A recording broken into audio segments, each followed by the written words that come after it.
Hello students, once again एक बार फिर मैं उपस्थित हूँ आप लोगों के बीच। और आज मैं क्लास 11th के लिए, कक्षा 11वीं के लिए चैप्टर नंबर 2 पाठ संख्या 2, हमारी जो पाठ संख्या 2 है वो है कृष्णा सोबती जी की मियां नसीरुद्दीन।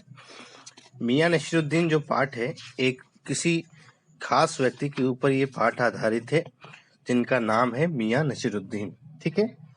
और उनके बारे में लेखिका कृष्णा सोबिता बहुत ही अच्छे तरीके से, बहुत ही व्याख्या तरीके से उन्होंने उनके बारे में बताने का प्रयास किया है कि वो किस प्रकार से खानदानी नानबाई थे, अर्थात जो तरह तरह की किस्म किस्म की रोटियां पकाते हैं, है ना, उनके बारे में यहाँ बताया गया है। ठीक है।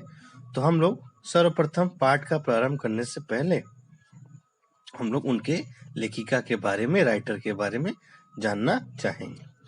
लेखिका क्या कहती है, यहाँ ऊपर की पंक्तियों में कुछ पंक्तियां लिखी हुई है जिनमें आप लोग पढ़ सकते हैं कि समय ही वह रंग है जो अनेक अनेक रंगों में विभाजित होता है। ध्यान पूर्वक सुनिएगा। समय ही वह रंग है, समय यानी टाइम। टाइम क्या है? टाइम को एक कलर के समान माना गया है। रंग, जो अनेकों रंग होते हैं, जो अनेकों प्रकार की, जो तरह तरह के रंग बिरंगे होते हैं ना, कोई लाल, पीला, हरा, गुलाबी, नीला, है ना, तो ये तरह तरह के रंग हैं। तो वो क्या करते हैं, अनेक अनेक रंगों में विभाजित होता है, बटा हुआ रहता है। ठीक है। और पठन पाठन प्रक्रिया द्वारा फिर एक हो जाता है। और वह जो रंग है वो कब एक हो जाता है? वह पठन पाठन यानी शिक्षण प्रणाली, शिक्षण कार्य जब तक प्रारंभ होता है तब जाकर वो फिर से एक बार एक स्वरूप में आ जाता है, एक हो जाता है। ठीक है। तो ये कृष्णा सोबती जी फिर कहते हैं और उनके बारे में कुछ जीवन परिचय बताया गया है। जैसा कि हम लोग जानते हैं, जन्म 18 फरवरी सन 1925, गुजरात, पश्चिमी पंजाब, जो वर्तमान में पाकिस्तान है। 18 फरवरी सन 1925 को उनका जन्म हुआ है। ठीक है। इसके बाद प्रमुख रचनाएं, उनके बहुत सारे रचनाएं हुई है जो प्रसिद्ध हुई है, जिनके कारण से उनको प्रसिद्धि मिली है, ख्याति मिली है।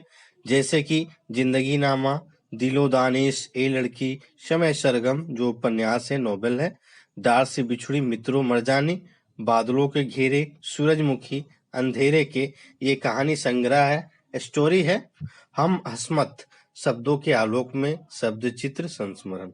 यानी इन्होंने अपने जीवन काल में अपनी रचनात्मक शैली के द्वारा बहुत सारे कहानियां, बहुत सारे उपन्यास रचनाएं की है, जिनमें से आप लोग पढ़ चुके हैं अभी, जो मैंने आप लोगों को बताया अभी तुरंत ही, है ना। और उसके बाद इनको इन सारी रचनाओं के चलते, इन सारी कहानियों, इन सारे उपन्यासों लिखने के चलते इन्हें बहुत सारे प्रमुख सम्मान भी मिला है। बहुत सारे सम्मानों से इन्हें सम्मानित भी किया जा चुका है। जैसे साहित्य अकादमी सम्मान, हिंदी अकादमी का सलाहकार सम्मान, साहित्य अकादमी की महत्ता सदस्यता सहित अनेक राष्ट्रीय नेशनल पुरस्कार अवार्ड मिले हैं इन्हें। फिर अंत में जाकर 25 जनवरी सन 2019 को, रिसेंट है ना, एक वर्ष पूर्व इनका निधन होता है। ठीक है। तो ये आधुनिक युग की रचनाकार है, कहानीकार है। इन्होंने अपने कहानी में, हिंदी साहित्य में, हिंदी लिटरेचर में इनका मानना था कि वो मानती थे कि अगर आपको लिखना है ना, कि कम लिखना विशिष्ट लिखना माना जाता है। आप कम लिखिए लेकिन विशिष्ट लिखिए, ऐसा लिखिए जो लोग पढ़ने के लिए ललायत हो जाए। कहते हैं ना हम लोग कि कम बोलो लेकिन सटीक बोलो, वाजिब बात बोलो, जहां बोलना है वहां बोलो, ना कि फिजूल में बोलो, है ना। तो इस तरह से इनका मानना था कि कम लिखिए लेकिन विशिष्ट लिखिए, कुछ अलग लिखिए। ठीक है। यही कारण है कि उनके संयमित लेखन और साफ सुथरी रचनात्मकता ने अपना एक नित्य नया पाठक वर्ग बनाया है। उनके कारण उपन्यास, लंबी कहानियां, संस्मरणों ने हिंदी के साहित्यिक संसार में अपनी दीर्घजीवी उपस्थिति सुनिश्चित की है। और इन्हें माना जाता है कि इनकी रचनाएं जो होती थी वो साफ सुथरी होती थी, एक जीवन शैली के तहत होती थी, और इनकी रचनाओं में वो रचनात्मकता शैली देखने को मिलती थी जो अन्य लेखकों में बहुत कम देखने को मिलती है।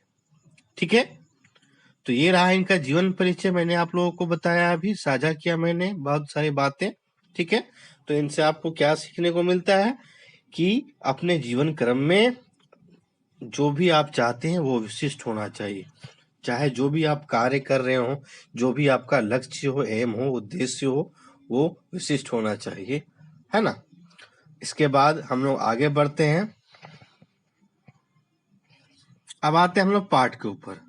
पाठ का शीर्षक है, टाइटल, मियां नसीरुद्दीन, जो एक खास व्यक्ति का नाम है, जो नान बाई है। नान बाई का अर्थ होता है जो तरह तरह की रोटियां पकाते हैं या बेचते हैं। वो उनका इस कार्य में हुनर होता है ना। एक हुनर ही होता है जो अनेक तरह की रोटियां पकाता है। लगभग 56 किस्म की रोटियां वो पकाते हैं, जो मियां नसीरुद्दीन है। बहुत फेमस है, बहुत प्रसिद्ध है।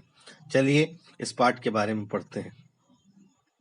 लेखिका कह रही है कि साहबो, उस दिन अपना मटिया महल की तरफ से ना गुजर जाते तो राजनीति, साहित्य और कला के हजारों हजार मसीहों के धूम धड़क्के में नान भाइयों के मसीहा मियां नसीरुद्दीन को कैसे तो पहचानते और कैसे उठाते लुत्फ उनके मसीही अंदाज का। उनका जो अंदाज था वो मसीही था, यानी मसीही अंदाज, मसीहा माने जाते थे उस कारीगर में, उस कार्य में। वो एक तरह से उनको तजुर्बा था, हुनर हो गया था, है ना। किसी भी काम को आप बहुत दिन से करते हैं ना, तो उस कार्य में आपका तजुर्बा हो जाता है, एक्सपीरियंस जिसको कहते हैं, अनुभव। ठीक है। और हुआ यूं कि हम एक दोपहरी जामा मस्जिद के आड़े परे मटिया महल के गड़िया मोहल्ले, मटिया महल एक स्थान का नाम है जो जामा मस्जिद दिल्ली के निकट है, और वहां से निकल गए। एक निहायत मामूली अंधेरी सी दुकान पर, निहायत का अर्थ होता है बहुत अधिक, पटापट आटे का ढेर संते देख ठिठके। सोचा सेवइयों की तैयारियां होगी, पर पूछने पर मालूम हुआ कि खानदानी नान भाई मियां नसीरुद्दीन की दुकान पर खड़े। जो खानदानी है, इनके पूर्वज भी इसी कार्य को करते चले आ रहे थे, और इन्होंने भी इसी कार्य को करने का तजुर्बा, अनुभव, एक्सपीरियंस हासिल किया है। ठीक है। मियां मशहूर हैं 56 किस्म की रोटियां बनाने के लिए। ये बहुत फेमस है, उस जामा मस्जिद, उस दिल्ली के इलाके में बहुत फेमस है, प्रसिद्ध है। क्यों? क्योंकि ये 56 किस्म की रोटियां पकाने का इनको हुनर है, तजुर्बा है। हमने जो अंदर झांका तो पाया मियां चारपाई पर बैठे बीड़ी का मजा ले रहे हैं। मौसमों की मार से पका चेहरा, आंखों में काइया, भोलापन और परेशानी पर मंझी हुई कारीगर के तेवर। ठीक है। हमें ग्राहक समझ मियां ने नजर उठाई, फरमाई। मियां नसीरुद्दीन ने अपनी नजरें उठाई, अपनी दृष्टि, और देखा कि शायद कोई ग्राहक आया है, कस्टमर आया है, और उन्होंने कहा, फरमाइए। झिझक से कहा, आपसे कुछ एक सवाल पूछने थे, आपको वक्त हो तो। लेखिका ने उनसे कहा। मियां नसीरुद्दीन ने पंच हजारी अंदाज से सिर हिलाया। किस तरह से? पंच हजारी। पंच हजारी का अर्थ होता है पांच, पंच का अर्थ होता है पांच, हजारी यानी हजार, है ना। 5,000 सैनिकों का अधिकारी जो होता है, जो सेना का अधिकारी, उसी तरह से ये भी सभी कारीगरों के एक प्रकार से उच्च कारीगर, प्रसिद्ध कारीगर माने जाते थे। और उस हिसाब से इन्होंने क्या किया, अपनी अंदाज से सिर हिलाया। निकाल लेंगे वक्त थोड़ा, पर या तो कहिए आपको पूछना क्या है। मैं आपके लिए थोड़ा सा समय वक्त निकाल लूंगा, लेकिन आप फरमाइए, पूछिए कि आपको पूछना क्या है। फिर घूर कर देखा और जोड़ा, मियां कहीं अखबार नवीस तो नहीं हो, या तो खोजियों की खुराफात है। हम तो अखबार बनाने वाले और अखबार पढ़ने वाले दोनों। अखबार नवीस एक शब्द है यहाँ पर। अखबार नवीस का अर्थ होता है पत्रकार। जो पत्रकार होते हैं, जो प्रश्न पूछते हैं, क्वेश्चन पूछते हैं और उसको छापते हैं, है ना। पढ़ने वाले दोनों, दोनों को ही निठल्ला समझते हैं, बेकार समझते हैं। ये देखिए आप लोगों के समक्ष ये चित्र दिख रहा है। यहाँ पर मियां नसीरुद्दीन खड़े हैं, आप लोगों को मैं अभी दिखा रहा हूँ।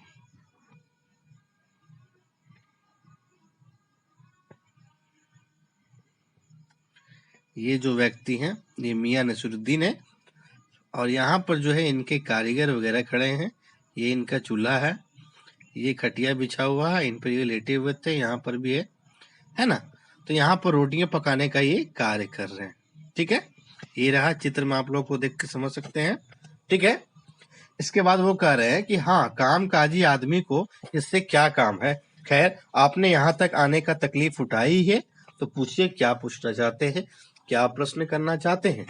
पूछना यह था कि किस्म किस्म की रोटी पकाने का इल्म यानी तजुर्बा, हुनर आपने कहाँ से हासिल किया। ये लेखिका उनसे पूछ रही है कि आप जो है तरह तरह की रोटियां पकाते हैं, लगभग 56 किस्म की रोटियां आपके बारे में मैंने सुना है, और मैं आज अपने प्रत्यक्ष रूप से अपने आंखों से निकट से सामने से देखना चाहता हूँ। आप उसके बारे में थोड़ा बताएंगे मुझे। मियां नसीरुद्दीन ने आंखों के कंचे हम पर फेर दिए। कंचे यानी आंखों के जो गोल जैसा जो अंदर में दृष्टिकोण होता है, जैसे हम देखते हैं, उसको कहते हैं कंचा। फिर तरेर कर बोले, क्या मतलब? पूछिए साहब, नान भाई इल्म लेने कहीं और जाएगा? जो नान भाई होते हैं, जो खानदानी नान भाई होते हैं, जिनका तजुर्बा खानदानी से विरासत चला आ रहा है, क्या कोई इल्म लेने के लिए, शिक्षा लेने के लिए दूसरे के पास जाएगा क्या? क्या नगीना साज के पास, क्या आईना साज के पास, क्या मीन साज के पास? यानी वो तरह तरह के बात बोल रहे। मीन साज यानी जो सोने चांदी पर रंग करता है, ठीक है। उसके बाद नगीना साज यानी जो अंगूठियां वगैरह बनाने का काम करता है, या वैसा कार्य करता है, क्या उसके पास जाएगा, है ना? क्या फरमा दिया साहब, या तो हमारा खानदानी पेशा ठहरा। हाँ, इल्म की तो बात पूछिए, तो जो कुछ भी सीखा अपने वालिद उस्ताद से। वालिद यानी पिता, फादर को कहा जाता है वालिद, और माँ को कहा जाता है वालदा। ठीक है, उर्दू शब्द है। मतलब यह कि हम घर से ना निकले कि कोई पेशा अख्तियार करेंगे, कोई पेशा हम अख्तियार करेंगे, ऐसा हमने पूरे खानदानी विरासत से ही सीखा है। ठीक है, अख्तियार का अर्थ होता है स्वीकार करना, एक्सेप्ट करना। ठीक है, तो यहाँ पर जिस प्रकार से वो बता रहे हैं, अपनी कार्यशैली के बारे में यहाँ वर्णन किया है, और लेखिका प्रश्न पूछते जा रही है, वो धीरे धीरे उसका उत्तर जवाब देते जा रहे हैं। ठीक है, तो फिलहाल इस वीडियो में आप लोगों के लिए उतना ही। धन्यवाद।